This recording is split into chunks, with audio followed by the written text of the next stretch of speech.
بسم الله الرحمن الرحيم. اهلا وسهلا بكم في حلقه جديده من الكره التانيه. طبعا بعد نتائج النادي الاهلي في اللقاءين السابقين من بطوله كاس العالم بالتعادل مع انتر ميامي والخساره من بالميراس 2-0، يعني حظوظ النادي الاهلي بقت قليله قوي. بقى الماتش اللي فاضل امام بورتو البرتغالي ماتش امال النادي الاهلي فيها ضعيفه، وان كان لسه في امل حتى لو 5%.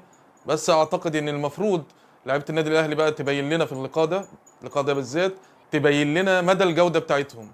تعرفنا بقى دول لعيبه النادي الاهلي، دي الناس اللي اشتروها بملايين، دول الناس اللي يستحقوا ان هو يلبسوا تيشيرت النادي الاهلي.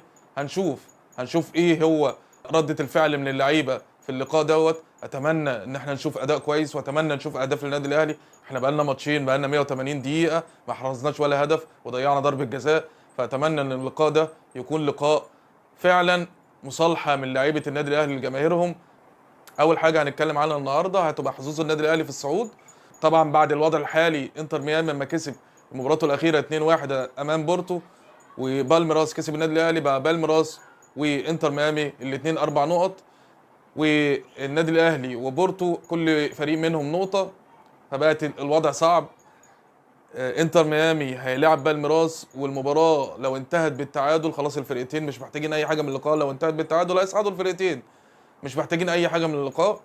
فهي بيبقى امل الاهلي الوحيد ان بالميراس تهزم انتر ميامي على الاقل 1-0، عشان في المقابل الاهلي يتفوق على بورتو ب 2-0، عشان يبقى نخش في حسبه الانذارات واللعب النظيف والشغل دوت. فهي الامال كلها في ان الاهلي يكسب بورتو بفرق هدفين، وانتر ميامي يخسر من بالميراس 1-0 فما فوق. 2-0 هتريح جدا النادي الاهلي وهتصعده. فبالحسبه اللي احنا بنحكيها دي صعب جدا نلاقي النادي الاهلي في الدور الجاي، صعب جدا النادي الاهلي يوصل للمرحله دور ال 16 من كاس العالم.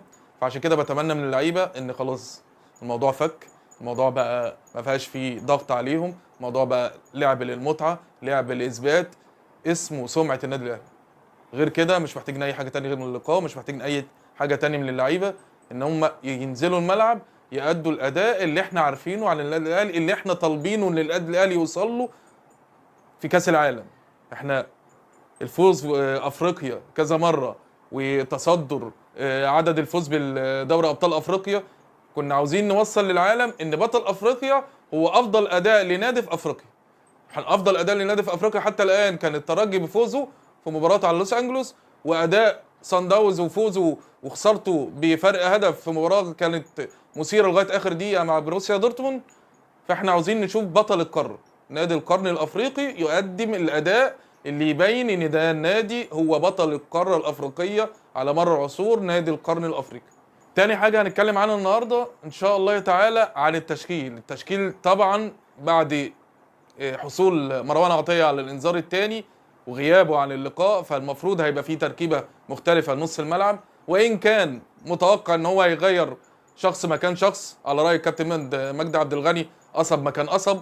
يعني يا دوب هو بس هيشيل عدم وجود مروان عطية، هيخليه يجبر إن هو يلعب ديانج مع حمدي فتحي، وهيفضل نفس التشكيل هو بوجود يحيى عطية الله ناحية الشمال، وأشرف داري وياسر إبراهيم. وإن كنت أتمنى في لقاء زي ده ان احنا عاوزين نلعب بقى اللعب اللي هو المفروض جوسيه ريبيرو عاوز يخلي الاهلي يلعبوا اللعب من تحت، تحضير الهجمه واللعب على الاطراف والنقل من نص الملعب للهجوم للاطراف. فاتمنى ان هو يبدا باحمد رمضان بيكهام مكان اشرف داري. وللاسف محمد هاني هو اللي هيظل الباك اليمين. محمد هاني اتمنى نشوف بقى نسخه محمد هاني بتاع كاس العالم. احنا شفنا نسخه سيئه جدا في الماتشين اللي فاتوا، نسخه سيئه من محمد هاني.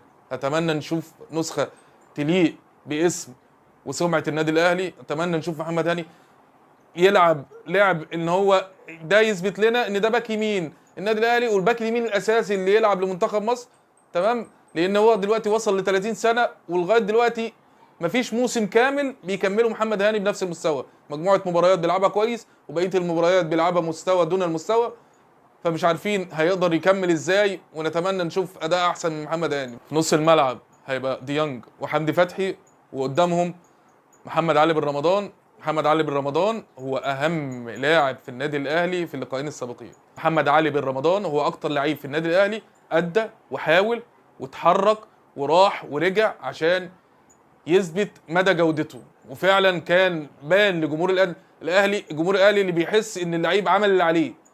جمهور الاهلي اللي هاجم اليومين اللي فاتوا محمد هاني واداؤه ومحمد مجدي قفشه واداؤه وحسين الشحات واداؤه، كلهم اشادوا بمحمد علي بن رمضان واداؤه ودوره المهم اللي كان في الفريق. ومحمد علي بن رمضان فعلا اثبت ان هو لعيب ذو جوده عاليه. وقدام تريزيجيه اللي اتمنى برضو نشوف تريزيجيه النسخه اللي احنا عاوزينها واللي احنا عارفينها، وزيزو وسام ابو علي. ربنا يوفق وسام الماتش ده، لان وسام كان سبب في الجول الاولاني بدون قصد، اللي هو الكره العرضيه اللي خبطت في راسه ودخل الجون. فاتمنى ان هو ممكن يعوض في اللقاء دوت بان هو يحرز هدف واثنين. اتمناها مباراه كويسه، يعني اتمنى من الاهلي انهم يلعبوا كوره بقى، ان احنا مفيش ضغوط علينا، نلعب كوره براحتنا.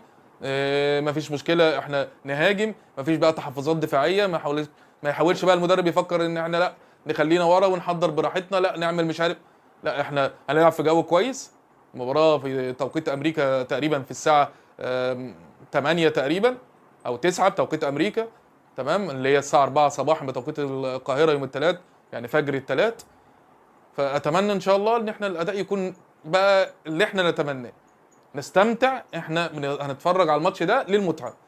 المفروض ان المدرب دي اول حاجه واول قرار يقوله اللعيبه، ان احنا رايحين الماتش ده للمتعه، لان احنا نستمتع باللقاء ونستمتع باجواء كاس العالم. ان احنا ربنا كرم وكملنا خير وبركه، ما كملناش خلاص احنا استمتعنا ولعبنا اداء كويس، اداء احنا نفتخر بيه ونستعد لما هو قادم.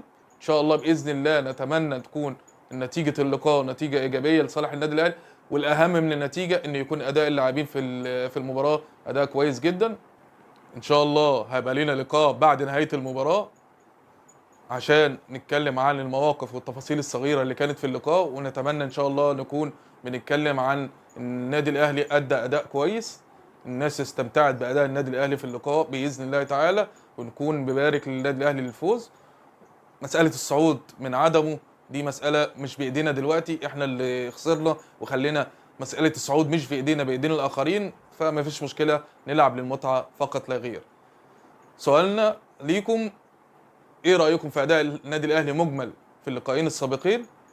وايه اللي ناقص اللاعب المصري، وده اهم سؤال، ايه اللي ناقص اللاعب المصري عشان نحس ان هو يقدر يبقى موجود في المحافل العالميه؟ اتمنى اعرف ارائكم، واتمنى تشاركوا في الاراء في التعليقات. ان شاء الله نشوفكم في الحلقه الجايه. السلام عليكم ورحمه الله وبركاته.